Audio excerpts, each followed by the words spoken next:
ഇന്ന് നമ്മൾ വായനാ ദിനമായിട്ട് ആഘോഷിക്കുന്നു അല്ലേ. അപ്പോൾ വായനാ ദിനം എന്ന് പറയുമ്പം എൻ്റെ മനസ്സിൽ ഓടി വരുന്ന ഓർമ്മ, ഞാൻ 9ാം ക്ലാസ് കൂത്തുറമ്പ് ഹൈസ്കൂളിൽ പഠിക്കുന്നു. അപ്പോൾ പത്മനാഭൻ സാറാണ് നമ്മുടെ ലൈബ്രറി ഇൻചാർജും സാറും. അപ്പം വെക്കേഷൻ സമയത്ത് എത്ര ബുക്ക് വേണമെങ്കിലും വീട്ടിൽ കൊണ്ടുപോകാനുള്ള പെർമിഷൻ ഉണ്ട്, കൊണ്ടുപോകും, വായിക്കും, പിന്നെ അടുത്തത് വാങ്ങി വരും, അങ്ങനെയൊക്കെയാണ്. പിന്നെ സ്കൂൾ തുറന്നപ്പോൾ ഈ പറഞ്ഞ പോലെ അത്ര ബുക്ക് കിട്ടില്ലെങ്കിലും ഞാൻ എല്ലാ ദിവസവും ലൈബ്രറിയിൽ പോകാൻ തുടങ്ങി. എല്ലാ ദിവസവും വായിച്ച ബുക്ക് തിരിച്ചു കൊടുത്ത് പുതിയ ബുക്ക് എടുക്കും. അപ്പം അങ്ങനെ ഇതൊരു പതിവായി മാറിയപ്പോൾ സാറ് മെല്ലനെ അമ്മയെ വിളിച്ചിട്ട് പറഞ്ഞു, ലക്ഷ്മി, മോളുടെ വായന കുറച്ച് കൂടുന്നുണ്ടോ എന്നൊരു സംശയം, ഒന്ന് ശ്രദ്ധിച്ചേക്കണേന്ന് പറഞ്ഞതേ ഉള്ളൂ. അതോടുകൂടി റൂള് വന്നു, ഇനി മുതൽ ലൈബ്രറി ഭാഗത്ത് പോകണ്ട, ബുക്കുകൾ എടുക്കണ്ട.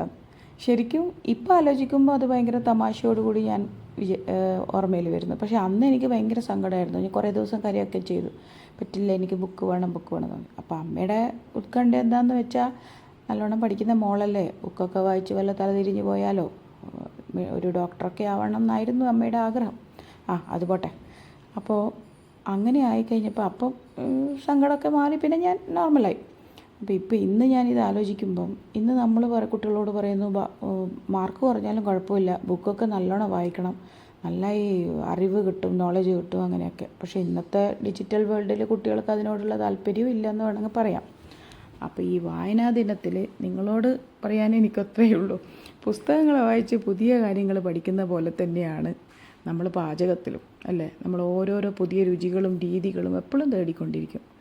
അങ്ങനെ ഞാൻ പഠിച്ചും പരീക്ഷിച്ചും ഉണ്ടാക്കിയ ഒരു റെസിപ്പിയാണ് ഈ ആമ്പൂർ ബിരിയാണി മസാല. അതുപയോഗിച്ചുണ്ടാക്കിയ ആമ്പൂർ ബിരിയാണിയാണ് ഇന്ന് ഈ വായനാ ദിനത്തിൽ ഞാൻ നിങ്ങൾക്ക് വേണ്ടി പങ്കുവെക്കുന്നത്. അപ്പോൾ എല്ലാവർക്കും ഈ വായനാ ദിനത്തിൽ വായനയുടെ ആ ഒരു സന്തോഷം ഉണ്ടാവട്ടെ എന്ന് ആശംസിക്കുന്നു. പുസ്തകങ്ങൾ എനിക്ക് അറിവും സങ്കല്പങ്ങളുമാണ് സമ്മാനിച്ചത്. പാചകം ഒരു സൃഷ്ടിയുടെ സന്തോഷമാണ്. Okay, thank you.